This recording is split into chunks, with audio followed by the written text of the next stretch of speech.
morning. Welcome to Lawyers and Libations, episode 18 with Sarah and Rebecca. Hello. Hello. Merry Christmas. Good grief. That's the only thing I can say at this point in time, the holiday season. I actually this morning forgot what day it was.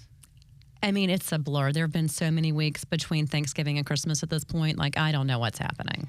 Well, also, so Adeline will sleep with me on any break that she can. Pretty much any night that I say yes, she's just fucking wants to be in my bed. Samesies with George. I mean, like always. It's nonstop. So, but now she's out of school. So I make her during the school week sleep in her bed. But now she's out of school for the holidays. And so she's in bed. So this morning I woke up, I let the dogs out.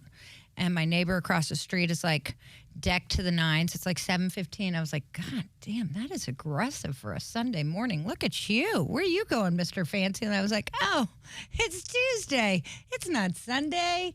Where am I?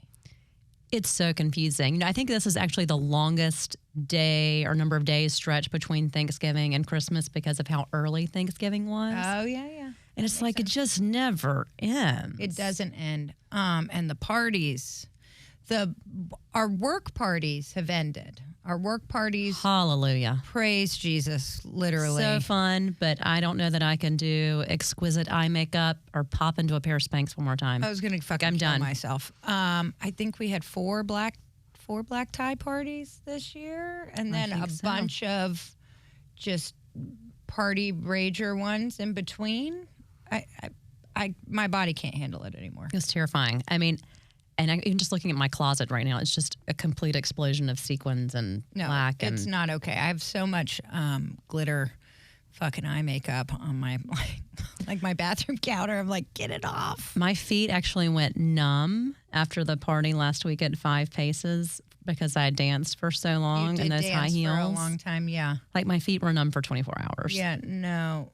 I don't recommend that in any way, shape, or form. It was so fun, but I was in a lot of pain. My thing is that, our friend Jessica Burke, she was like, I don't think that I've ever actually seen you like super, super drunk. And I was like, well, that's because after like 3 drinks, I barf because my stomach hurts. So I go and I'm like, I'm done for the night. And I go and I barf and then I go to bed. So basically I've lost 3 or 4 pounds this holiday season because every night I'm having 3 drinks. So every night I'm barfing. It's very taxing on my body and I'm over it at this point. I mean, some might say that maybe is a sound of like an alcohol allergy or responsibility. I don't know. No, I do. I think I'm actually allergic to alcohol. I'm just in denial about it. I mean, I'm not going to stop having. But at least then you don't get blackout. That's true. I don't get blackout. I don't. You are though like a solid warrior. I mean, in most ways, but like I've been with you and you can puke and rally. I can. Yeah, it's a technique I picked up in college. Yes. I didn't even have that in college. Yeah. No. It's not actually one of my best qualities. I think it's an amazing quality because then the night can continue. Like my night, I go to bed. I'm like, it was just great seeing everyone. That was fun. Good night. Yeah. Too much red wine, too much steak at house. I mean, puke, come right back and jump right in and go to Johnny's. It's not a big deal. So we actually, I just have a sensitive tum-tum. Yeah, I actually was just at the hospital yesterday having some gastric emptying test where they make you eat this terrible oatmeal with like, I don't know, biohazard in it or something that goes into and they follow it down and your like stomach's under a CT scan and for 90 minutes and you lay there and they follow all the stuff down. But like my stomach pretty much hurts all the time. So I never get like when we were down in downtown and seeing some of our friends that were in town from out of town, one of the neighbor in North Carolina or something. Anyway, and they were like, you and I were driving home and I was completely sober. And I go, Rebecca, I'm going to pull over and throw up on the street. And she goes, what? Like right now? I go, yes, like right now in downtown Atlanta. I mean, like what if a cop would have pulled up and been like, ma'am, you're the driver and you're vomiting on a fucking tree on the side of the road on a sidewalk, I was like, yep, that's me. So that's my tum-tum. I mean, I guess I could have jumped in and been like, I'm the driver. No, But that then wouldn't I be definitely good. they would have locked me right They up. would have definitely locked you up. It yeah. wouldn't have been good. But yeah, it's been taxing. I wish that I could puke and rally because I feel like I would be significantly more fun if I could. I don't know. I mean, it's not my best quality. In fact, you and I were laughing the other day, one of the other big parties we went to, I'm pretty sure I got roofied. You did not get roofied. So Rebecca was convinced that she had gotten roofied at a party, and I was like, I don't know. You think one of our colleagues roofied you, or do you think the open bar roofied you? So we walk into this party. It was ML Healthcare, and it was fantastic.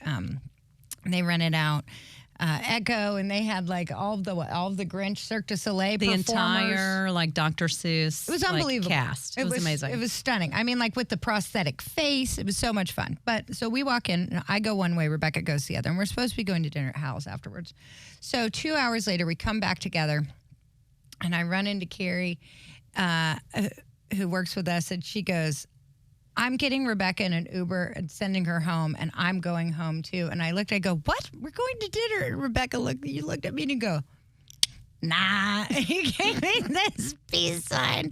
And the next morning you're like, Sarah, I literally think somebody roofied me. And I go, no, it's exactly what happened because I was there for part of it. You were like, red wine, white wine, red wine, white wine. Red wine, white wine, and then you go, gin and tonics. I was like, no, ma'am. I mean, but normally I can hold my own, like, and I can go all night. But like in retrospect, we just had a couple of little snacks. And by snacks, I mean like I think I had some little like bruschettas. Yeah. No, if I'd had a steak dinner earlier, I think would not have almost died at 9 o'clock that night. I know you did, but you were in bed by 9. But it was red wine. Oh, when I got home, Ryan goes, what are you doing home at 9:15? I was like, I think I was roofied. And he was like, I was literally there 30 minutes ago, and I don't think you were roofied. No. I was like, whatever. That was the best whenever he surprise walked in. I was like, Ryan! It's like, welcome to the madness. I was like, here you go. Here's all of our 250, 300 closest friends that are on a lot of alcohol. Well, speaking of alcohol and holiday parties, like both of us brought each other fun holiday beverages to try out for our libation today. We did. So I'll tell you what I brought, which is actually my favorite. So I had a really good friend several years ago named Gosha, who was from Poland, and she would bring me back this peppermint vodka every time she would go. Shockingly enough, to settle my stomach. So she was like, I'm bringing you back peppermint vodka. So then I found out that Smirnoff has its own brand of peppermint vodka, probably not the most natural peppermint vodka, probably just some shitty flavoring or whatever that's all artificial, but it's delicious. Ooh. So now I keep it in my freezer. So I brought that for us. What did you bring?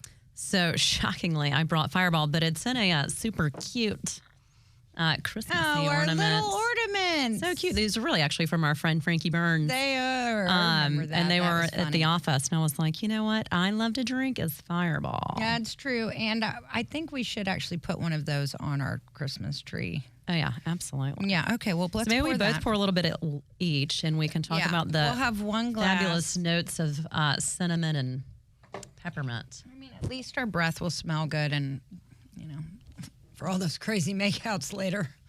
That'll be so good. For you out on the town. Yeah. Woo. Well, you know what you could do with that peppermint vodka that I do is we make hot otters over Christmas. So it's hot chocolate with vodka and peppermint schnapps. So that sounds like the exact same thing. It's like the same thing, except for you just skip the schnapps and just use that instead. Mm-hmm. Mm-hmm. So. See, it's delicious. It'll definitely help your tummy. I mean, I've had Fireball before, but here. I mean, Fireball every day. I'll change and make a sip. But Merry Christmas. Woo!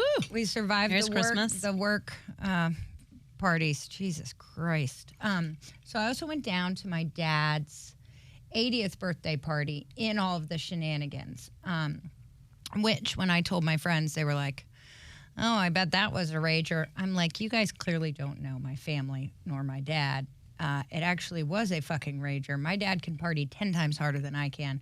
So they had full open bar, probably like 200 people, and it was all at my dad's house. So they put a dance floor. They had a live band.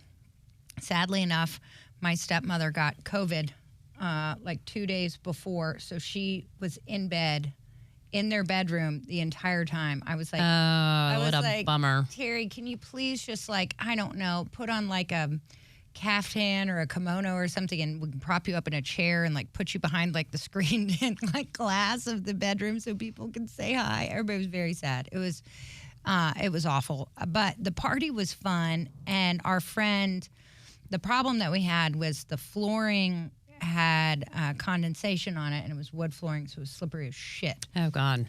Not good with a bunch of 80-year-olds. No. So one of my frail hips. No. One of my brother's best friends from college showed up to surprise my dad. Surprise. And he happened to get the most intoxicated at the party. And he got up this woman who was probably 70 years old, slung her around. They both fell. She ended up leaving in a fucking ambulance. Oh my God. Because she broke her arm. So like bone sticking out on the dance floor? No. God, no. That's my favorite kind of fracture. Yeah, I the love compound fracture. You're like, can I just see it jagged through all the muscle and skin? I mean, it makes my skin crawl, but I love it. You're fucking a little weird. But no, it was just broken mildly. I mean, it was not mild. I'm sure it was broken, but it wasn't a compound fracture. So that was good. But it was fun. Adeline actually took home two of my my cousin and my brother's friend's wife took them home and put them in. She was like, I got to put them in bed and put blankets on them. And I was like, you're very cute, Adeline. I was still at the party. And it was, I think maybe around like, I don't know, 11:30 or something. And one of the younger people was like, let's all do mushrooms. And I was like, I'm fucking out of here. I'm sorry. I was like, are we camping? And I missed it. Like, I'm at my dad's 80th birthday party. I'm going to go home now where this is not a mushrooms kind of night. Well, and do you then end up with a bunch of like people in their 70s and 80s having like flashbacks to Woodstock? Like, does the whole thing just spin out of control? I don't know. I would assume so. That's probably, I don't know. There is a big movement of like microdosing and stuff now. So maybe people have built up a tolerance. I have no fucking idea. Only time I'm doing mushrooms is if I'm camping and it is quiet and then I'll just laugh for like 8 hours. Other than that, I'm not doing mushrooms in a crowded house party. Now, would that be like the same? Is that the same thing as the ayahuasca thing, or is that different? Oh no, ayahuasca. Is that different? No, it's significantly different. Like, should we go on a retreat and do that in like I don't think the Caribbean? I have some good friends who are very, very, very into ayahuasca and have done it like over 20 times, and they view it as like a spiritual movement and a growth opportunity for your soul and all of these things. All I kind of view it right now, which I'm nervous about, is I would be in the corner shitting myself and vomiting everywhere, because that's what happens. So yes, I may have some lovely enlightenment or something, but just sitting in like a hut or a house. Like, at what cost do you need to have such enlightenment? I don't know that I need to. I feel like I can do that at my own house if I need to. Like, the ayahuasca thing, especially like, having friends that have gone down to like South America and done it. Right? Or Central America. And I'm like, you're in like a fucking grass hut and it's smoky and it's hot. I mean, I would die. I don't like being uncomfortable. I do think I could potentially get a little claustrophobic in that situation, being stuck in a hut. Yeah, no. But even if you're in a house or even if you're outside, I mean, but then what do you do if you wander off? I mean, you have to have a good shaman, the person who like leads you through it. I don't know. I've heard lovely things about it, but I'm too much of a wuss to do it. I'm not going to lie. I can't do it. Mushrooms, fine. Small amounts, it'll make you giggle. You don't shit yourself. If you eat too much, you will barf. But that's about all I got on that. Yeah, no ayahuasca for me currently. Good to know. But we are we're super busy work-wise because it's the end of the year. It's crazy. And I told you actually on the way here, I feel like traffic's getting crazy. Drivers are insane. I had one friend call this morning who was in an auto accident yesterday. Not sure how hurt he is, but he called and he was like, oh my God, what do? I don't know if I need a lawyer. So I did think that we could give our listeners and friends some tips leading into the holidays, because we got so many bad drivers. What do you do? What are the top 5 things to keep in mind if we're in an auto accident this holiday season? Number 1, don't be shit-faced. That's my number one tip. Excellent tip. Call an Uber. Call an Uber. Call an Or Uber. you can do Safe Ride, and they'll come by and they'll pick you up with their other little person, and they'll follow you and they'll drive your car home, so your car ends up at home. Safe Ride. It's fantastic. Don't be shit-faced. The cops are definitely out looking for Everywhere you right now. But I actually had last night, or no, it wasn't last night. It was with our Carolina game. Carolina and Kentucky. Rebecca was courtside, which we'll talk about. But I was driving down there, and a car literally swerves into me, like does the steering wheel jerk over, like intentionally. The guy's looking at me. Just like being aggressive. Just being a dick. And Adeline's in the front seat. Victoria's in the back seat. And I obviously my initial reaction is to swerve back at him because I'm going to get out of my car and I'm going to fight him. Right. Which is really intelligent in Atlanta. I'm sure no one here has guns at all. But it was an old white man who was like 75 years old, and he was like shaking his head. And I like rolled down my window. I go, "Are you fucking kidding me?" And then I was like, "Oh, my daughter's in the car. Okay, I'm going to go." So probably second tip that I could give, if you are dealing with some crazy fuckers on the road, which they are everywhere right now, and they're mad, everybody's tired of traffic. If somebody swerves into you, don't let your road rage take over and swerve back at them, because you'll be cited. That's my second one. Well, and it'll be your fault. Going along with that, because my friend that I talked to today, I was like, no, like, did you take pictures? I was like, if not, immediately take pictures of the damage to your car. But kind of speaking to that, like, if you're dealing with what you think is going to be kind of an intense situation when you get out of the car and you're dealing with it, I wouldn't be scared to pop record on your phone. See, that's brilliant. Or have, if somebody else is with you in the passenger seat, get them to record. I can promise because I think there's ATL a lot of scoop stuff that's going to happen. would be somebody would post such an ATL scoop, and it would be me on the side of the road choking the shit out of the 75-year-old man that was like 5'7", like slamming his head up against the wall. Anyway, it wouldn't have been a pretty scene. It was probably not my best one. But yes, record always. Yep. Record and take photos. Yeah. And then the other thing I told my friend this morning, I was like, if you are hurt, get medical treatment. Don't wait until after the new year. Like, if it's not so serious that you don't have, bones sticking out of your arm, at least go to Piedmont Urgent Care or somewhere and make a record of your injuries. And Yeah, I told you have him, to do that.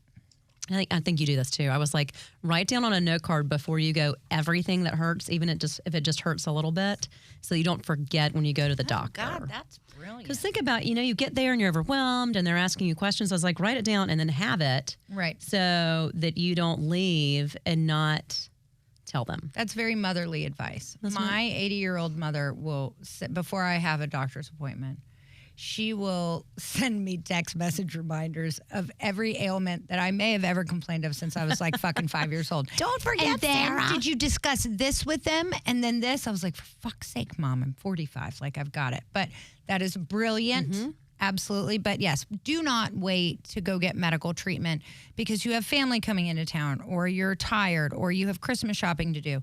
Because the insurance company, whenever they start to look at everything and you submit a settlement demand, or God forbid you have to go to trial, they're going to look at that gap in treatment and say, oh, I really don't feel like you were that hurt because you waited 2 weeks or 3 weeks. Yeah. Even COVID wasn't really enough to like pull that back up whenever we would say, well, no one was going to the doctor during COVID.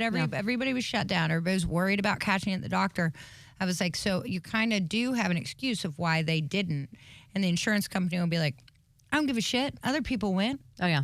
Well, and the other thing I told somebody else the other day, they were like, I don't have time to go to the doctor. And I go, well, then either they're going to think you're not that hurt. I was like, but for the love of God, at least call and see if you can do a telehealth so that there's some record in the file. Like, don't let it go without having it. Is it insurmountable? No, but just make it easier. Yeah, make it easier. Make it easier. We actually run into that a lot with our clients where they'll be like, I was caring for a family member, or I didn't have transportation, or I didn't have I forgot. I know you told me 5 times I needed to get medical treatment, but I forgot. Well, if you don't get medical treatment, then you actually don't get a settlement for your case. It's not, your settlement's not based on your fucking aggravation with your car being totaled or it being out or whatever. It's based on your medical bills. Oh, yeah. Period. What about, this is the other thing we talked about, what if the other insurance company calls and wants to take a statement? What should they say? Go fuck yourself. Sorry. I mean, probably don't say that because their chances are they're recording. But absolutely not. Do not do any recorded statements whatsoever. Call a lawyer at that point in time. The only thing that they're trying to do is poke holes in your case. Absolutely. Yep. Yeah. Whatever you say, they'll use against you. Yeah. Hard no on that. Mm-hmm. But yeah, I'm trying to think of any other tips that we have for anybody. Work-related injuries, if it's around the holidays and say you're like, you injure yourself right before you're getting ready to have the next like 2 weeks off, make sure you fucking tell your supervisor. In writing. For Do God's not wait. sake, put it in text, take a screenshot of the text, all the things.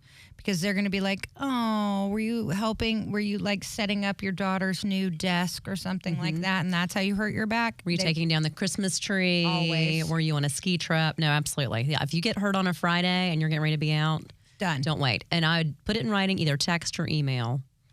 Yeah. And same thing, ask for medical treatment. Yeah, you definitely need to get medical treatment. Can we trade drinks for a second? 'Cause I do wanna try that, yeah, it's fucking delicious. At least just want to There you go. swirl. Oh, it's okay. Do you want to try Fireball? Yeah, I do actually want to try Fireball. Never had it before. I'm sure it's Oh, I just really smelled delicious. the mic instead of the drink. Ew. Oh my God, you can tell it's been a long That's holiday probably season. gross. Yeah, What is I wrong wouldn't- with me? I don't know. I wouldn't recommend doing that. So I actually, Oh, that is good. right? It's fucking delicious, and it settles your tummy. I Yeah. can see that. I know. So anyway, if you all have sensitive stomachs like I do, or you just like some fun, like little refreshing thing, like or like a get ready before you go out drink, which I occasionally will do. Those are fantastic. This would be a great get ready because you before you go put out no drink. mixers. It's just straight peppermint vodka on the rocks. Probably not the best thing, and it's delicious and it makes your It's so tummy good. feel good and it's refreshing. And again, it makes your mouth. Your breath smell good, I guess. Whatever. Oh, yeah. Yeah, phenomenal. So we also during the holidays I started a nonprofit in 2012 called Holiday Helping Hands, which helps children of injured workers with presents during the holidays. And so we have a big fundraiser every year. It's usually in-town golf, but it's a lot of fun. It brings a lot of the different groups throughout our industry kind of together that become sponsors. And then we help like usually about 200, 250 kids with presents during the holidays, which is fantastic because when your income gets cut quick, like when you've suffered a work-related injury, a lot of times the last thing you can afford is presents for your kids. Oh, yeah. No, and I think people don't, there's such a stigma about a workers' compensation claim, and people assume that people are gaming the system. I mean, I would say 95% of the people are not gaming the system. No. They don't want to have a work-related injury. They sure as heck don't want their income cut. You're absolutely right. That's what you, like, when you barely have enough money to pay your rent and pay for your car and pay your bills, you definitely don't have money to go out and do Christmas gifts. So, I mean, I think it's such a great nonprofit that you started. Yeah, it's really, really good. So Adeline and I were out night before last for like 3 hours shopping for like 3 families. And I mean, we came out with like 6 fucking shopping carts full of like presents. And it's so fun. And it does makes feel it's good. like it feels good and it's rewarding and you're helping people and it's good. So I would greatly encourage anybody during the holidays, if they do have time to get out and volunteer and do those things. I feel like it makes up for the bad shit that we do for some of the other parts of the year. So I'd go ahead and get on that. And so if You want your good people- karma I know, before the right? end of the year, before the new year starts all over. the good karma I Yeah. can give to, so I get into heaven one day. So what, if people want to help with Holiday Helping Hands, I know obviously, Christmas is right here, but what can people do next year if they want to So help? next year, if people want to get involved, well, number one, I put it all over kind of our workers' comp bar listserv and stuff about like, hey, time to nominate your families. But for some reason, I feel like a lot of people don't think that it applies to them or that we can't help their kids or whatever it is. So if you are a workers' comp attorney and you have families that that are like that just need help. They've got like 3 or 4 kids and they're not working, and maybe they're the sole provider. Maybe they're not the sole provider, but they've had their income significantly cut and that they're going to be really struggling. Please call our office and nominate those families. We help. Again, we have lots of sponsors in the industry. So, depending on, we usually have the attorneys make a small donation, but then we handle a lot of it. So it's really good, but people have to nominate their families that are in need. And the only people who are going to know which ones they are going to be the lawyers, or likely a lot of times the support staff. The paralegals will know. So there's that. If you are not a workers' comp, or even if you are a workers' comp attorney, but you would just like to contribute, it's a 501c3 nonprofit, and it's fantastic. So you can make a tax-free, tax-deductible contribution to it, and it goes. There's no money that's right. There's no overhead. Anybody on board. Yeah. There's zero overhead whatsoever. So it all goes to the kids, and it's fantastic. But I started in 2012 because it was one of my first clients, and she was working for MARTA. She's still one of my clients. She's a catastrophic claim. So we're looking at being together for 11 years. We're basically married at this point by common law marriage. She had 4 or 5 kids, and she was a single mom, and she was a bus driver for MARTA, and she fell down the bus stairs and fractured her ankle and her shoulder, and she ended up going back to work for a little while, but couldn't. She's had multiple surgeries. She's now in kind of like wheelchair and scooter, but she asked me, she was like, is there anything that can help with presents during the holidays, because I'm really strapped? And I go, well, I'm fucking sure there is. There's got to be something. And the more I dug into it, there wasn't anything. And I knew, too, that as an attorney, you can't loan your clients money. There's which a lot of clients don't seem to understand. Whenever they're having really hard times, they call us for loans, and we're like, by the bar rules, we cannot loan you money. So that won't work, which is a good thing that funding companies can come in and do things like that. But as far as like Christmas presents goes, or holiday presents go, I was like, there's got to be something. And so we figured it out, and we made a donation, and like Katie, who is our head paralegal office manager, she's actually gone down to her home like 3 times and delivered a Christmas tree and ornaments and stuff.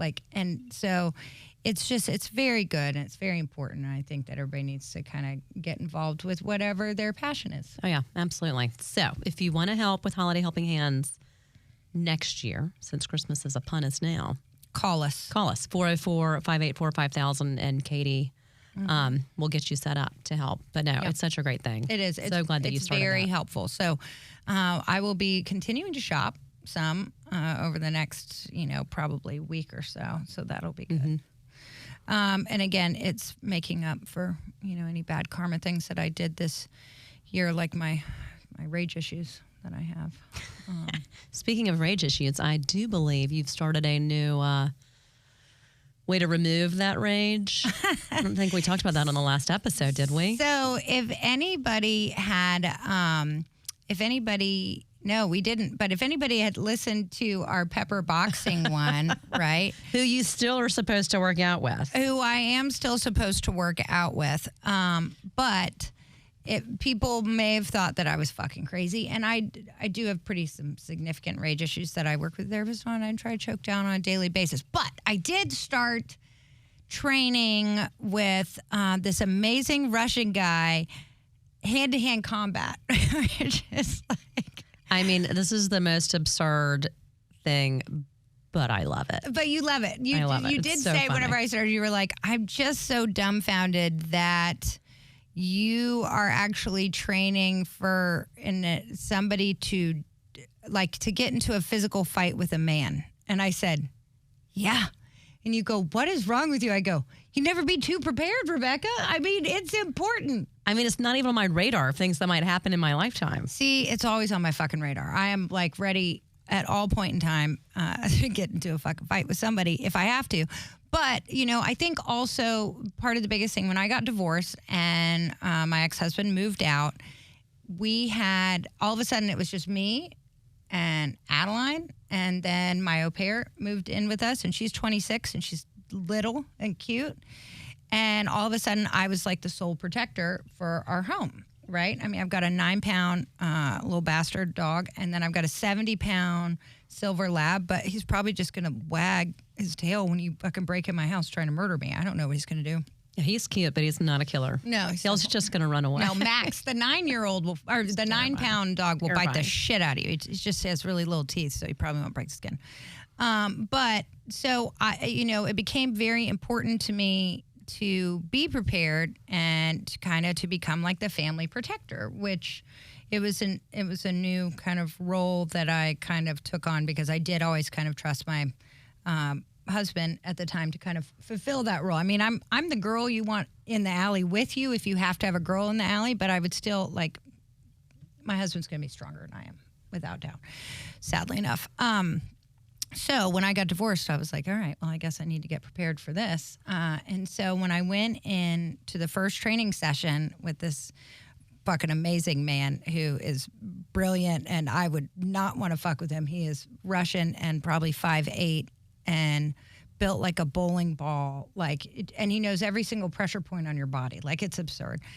He also does full-blown defensive shooting classes and knife fighting classes. So I'm going to do all those as well. God. But I now know. Sarah. But when I went in and he goes, all right, well, what's your goal? And, he had never really met me before, so he didn't know my personality. And I said, well, my goal is if I get jumped in a parking garage, I want to be able to make it out of the parking garage alive.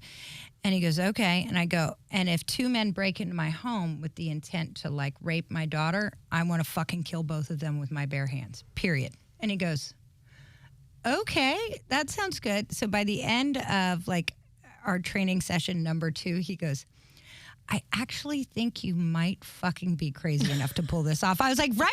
I've got it. It makes me, what's that Charlize Theron? Maybe she's with. Yes. Oh, God, I love that movie. Atomic Blonde. Yes. So basically, you are the Atlanta version of Atomic Blonde. Not yet, but I fucking will be in like a year. Watch out. I'm coming for everybody.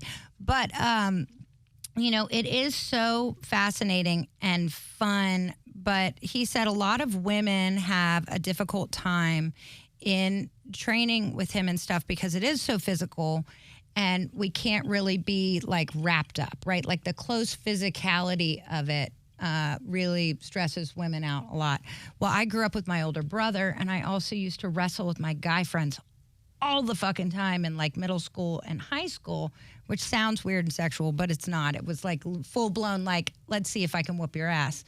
Which I generally couldn't, but being, like, that close and wrapped up and stuff doesn't bother me at all. So it's been fascinating and fun, and we'll work on things, and he'll go, okay, but I want to let you know, if you use that level of strength and you hit him, or, I mean, her, but likely him, on this spot that I'm showing you where to hit, like, you will kill him. And he goes, so you need to know the ramifications. I go, if the motherfucker is choking me, I am planning on fucking killing him. Like, all bets are off. I'm not going to be like, oh, I'm sorry. Are you okay? Warning, no. This is going to hurt. Yeah, and he's very funny because he's like, you also need to be aware, like, you are a lawyer. People can sue you and people can come after you for that. And I go, come fucking at me, man. Like, if you are physically attacking me and I beat the shit out of you, or I end up killing you, that's on you, dude. Like, you came. I was trying to explain self-defense, or the self-defense arguments last night with Hunter, who's obsessed with you and loves that you're training with Vlad. And I did tell him, I was like, the key is you could only use the same force that's being used against you. I was like, so if someone attacks you with a knife, you can only go at them with a knife. That's actually wrong. Is it not true? Yeah, that's not. I think that's the law in South Carolina. Whatever. Yeah. Clearly, I don't do criminal law. Absolutely not. Well, okay, I think, and it's also we've had this conversation. It's much different for females versus males, right? Like, because even the way that males fight each other, that's more like punch driven, and you're actually trying to create space against each other. If it's a male on female, they're trying to bring the female towards you, so you're trying to bring them in. So it's about, like, leveraging different things. But if a guy's fucking choking me and I pull out a gun and shoot him, like, yeah, I'm fine. Like, so that's actually not true. If your life is in danger, you do whatever you want to do. And your life is going to be more in danger. See, not even on my radar that my life might be in danger. I'm just hanging out in like butterfly land. Everything's fine. God, it's like, so we were taking Marta, shockingly, because that's what I do, up and down to the airport, and it was like 9 p.m. We were coming home for my dad's 80th birthday, and we pull into like East Point Station, and it's just me and Adeline, right? And there's a bunch of people on the train, but like there was a loud scream out on the platform, and then the doors shut, and then you hear the brakes go, which they're then stopping. And I'm like, oh, fuck me. So all these people are sitting there like listening to their podcasts and reading their book and flirting with their girlfriend. Nobody's looking alarmed whatsoever while I'm digging through my purse for a weapon that I'm going to have to kill somebody with in case they come onto the Marta. And like, I found a golf tee, which those things are sharp as shit. I could easily stab somebody straight in the throat and they'd be done for. Anyway, so those are my plans. So yes, I may actually after this episode sound completely batshit crazy, but I will be prepared. If shit goes awry, you will want to be with me in a fight. Now, is Vlad hot? No, absolutely not. He is very married, with 2 kids, and not. Not in that kind of way. Okay. No, he's Poor Vlad. I know. I'm like, God, that sounded really bad. He's like my new sensei. He's like my Mr. Miyagi, basically. I mean, like, was Mr. Miyagi hot? No. But he could teach him how to kill people. That's what he does now. Is Vlad older? Yes, he's probably 10 years old, maybe 7 years older than me, I would say. But I mean, he's like, the things that he's teaching me. So I get to bring in my guns, and we're going to clear them and stuff like in the parking lot. So, but because I told him I wanted to learn how to take apart my guns, so I could figure out exactly how every mechanism worked, and then we would work on shooting and all of those things. So it's absolutely fascinating. But he's rough, tough, man. He goes, so, there's a misconception where it's like people think that you're supposed to shoot in the head and then the abdomen. He goes, no, 2 in the abdomen, 1 in the head. I'm like, Jesus tits, man. That's great information you're sharing with our listeners today. Who knew? Who knows? Assassins. Yeah. Anyway, so Atomic Blonde coming to Atlanta near you at some point in time. Probably not for like a year and a half, but I have started it, and it is helping me get out my rage. Well, back to the Christmas holiday. What any fun gifts on your radar this year? Giving or receiving? No. Adeline, I think I'm getting a new golf club, which is super fun. Yeah, apparently I needed a 6 hybrid because I'm semi-handicapped with my 3. And so I've got that coming down. I'm pretty sure I got it because I got a big box from Golf Galaxy after I told my dad that I wanted one. Oh, good. Yeah. Thanks for listening, Dad. Thank you, Dad. And then Adeline wants a desk and a mattress and a whole bunch of art stuff, and I've already got all those things. Perfect. Yeah. So, but you have something special coming down the pike, which you won't share because you're selfish and self-centered. I know. I'm so fucking selfish. asshole. Okay. Yes, I am getting a golden retriever. But so we can't decide, do we get him on the 20, because the kids don't know. So, and he's been in training. You just keep playing with my emotions. We can't decide. He's so cute. You do decide, and you drop him at my house on the 23rd, and on Christmas Eve at like 1 a.m., I will bring him. I'll put on a full fucking Santa outfit, and I'll put him in a red bag, and that way I get a day with him. Little Jack. He's going to have so much fun. See, I could either take self-defense classes or get a puppy. I don't know which one's better for helping me with my rage. Probably we could maybe make a deal on you bringing over Jumpin' Jack Flash if you would also dress, like, I need you to look like Santa, but then I need you to change and look kind of like a very unattractive, creepy lady. And I need you to bring a bunch of heaters. What are we needing? Well, George said that he wants a new mom for Christmas. What an asshole. So I'm trying to find, I think it'd be really, George is 7. So I want to have someone, like Santa lays out the gifts on the sofa and so each kid has a spot. So I thought it'd be so funny if instead of gifts, there was like a very unattractive kind of mangly lady smoking heaters on the end of the couch when they bust into the living on the room. End of your couch on Christmas morning. I mean, you have to be like, "Hey, George, it's your new mom. Your mom actually left. I'm now here." Now, Hunter would be thrilled. If Hunter knew it was you, he would. I think he's in love with you. Hunter would be totally fine if you were his new mom. George would be so upset if he actually had a new mom. I was like, "Oh, I'm sorry, George. You were a dick and tried to climb out the window when you didn't get your marshmallow cereal one morning." So you can bring Jumpin' Jack Flash if you will then switch into a very creepy outfit. So you're telling me I have to get into like a house robe and smoke cigarettes on your couch? I think maybe hair and rollers. I'm going to put some circles on your eyes. Yeah, I can do all of that. Yeah. Like smeared lipstick up the side, little Joker-esque. Is if I get I want full trauma. I'll actually do whatever.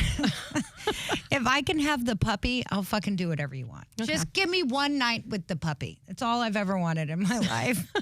I'm so jealous I can't even fucking take it. So I'll be living at your house and moving in. Glad you're working on that attic space. So that will be so fun. Any holiday traditions you fucking hate or love? Yeah. I'm struggling with the Christmas card thing this year. Ew. Yeah, we do it. Ryan loves Christmas cards. He's the one that handles it. He prints them, he sketches them out, whatever. Does all the mailing. I'm wondering if I was put on. I'm dumbfounded by that, by the way. Like that's he's the only husband. I think he loves tradition. Yeah. He's I can obsessed see with that. Christmas I can cards. see that. I feel like we used to get a ton of Christmas cards, and we don't get very many anymore. So now I'm wondering if I was like blacklisted. Is it because I moved? People just fucking don't like you. I'm sorry. That's what happened. There was a mass text thread that came out from like 50 of our closest friends. And they all decided to remove you from their list. From their Christmas card You just list? weren't on the text thread. I'm sorry. I love you. But I'm also wondering maybe people just don't do them anymore. No. With social media. I don't if it's think just like people are done. People are very much, if they are highly into the tradition, I think that like Ryan, then I think that they will. I only got my shit together 1 year since Adeline was born to do Christmas cards. And I was so fucking proud. And every year I save everybody's cards that come to me on their envelope so I can have an address list. And every year I continue to not fucking send out Christmas cards. It's like I love and hate it because I do love getting them and I like it after mine have been sent out. But I woke up at 1 o'clock this morning and remembered I had some addresses wrong and I couldn't remember the order on some of it. And so even though Ryan handles it, I was up at 5:30 this morning, like scanning the list. See, no. Like, what am I doing? No, we're not doing that. Yes, particularly people don't send them anymore. I think people are done. You could just do just do one post on social media with your picture of your family and say happy holidays. Then your friends that are friends with you. I mean, you're covering 2,000 of them right fucking there. Like just friends on that. All done. You're welcome. What's your favorite / least favorite holiday tradition? Oh, well, Adeline discovered after last year that Santa was not in fact real, and which means I got out of the elf on the shelf. So that fucking made me so goddamn happy. And but I will say that she did still ask me if I would move the fucking elf this year, and I go, no. Are you kidding me? No. Like, we're done with that. Now you know that your mom bought all the presents, handled all of the shit. So now I don't have to get up in the middle of the night and move the elf. She was like, but will you move it occasionally? And I'm like, fuck, yes. I hate the elf. I hate the elf. The elf needs to, whoever came up with that needs to be punched in the nuts. Well, it seemed like such a cute idea when your kids were tiny. Like my older two know that it's bullshit, but George every morning like frantically looks for the elf. Yeah. And every morning he's just like totally disappointed because it's not as cool as his friend's elf. Always. Yeah. I'm like, well, I work. Yeah, so I'm sorry that she got to spend all night long decorating the elf's little Cindy kingdom. Down the street fucking put out the little flowers so they could make the elf footprints. Nobody has time for that fuckery. Stop it, Cindy. We don't do that. Well, Merry Christmas. Merry Christmas. Happy holidays. I love you so much. I love you too. Thanks for this delicious vodka. It's fucking so good, isn't it? Hope you like that Fireball. Yeah. It smells like regret and bad decisions. Or Johnny's. Yeah, and Johnny's. But thank you all for joining us. And we will see you after the holidays.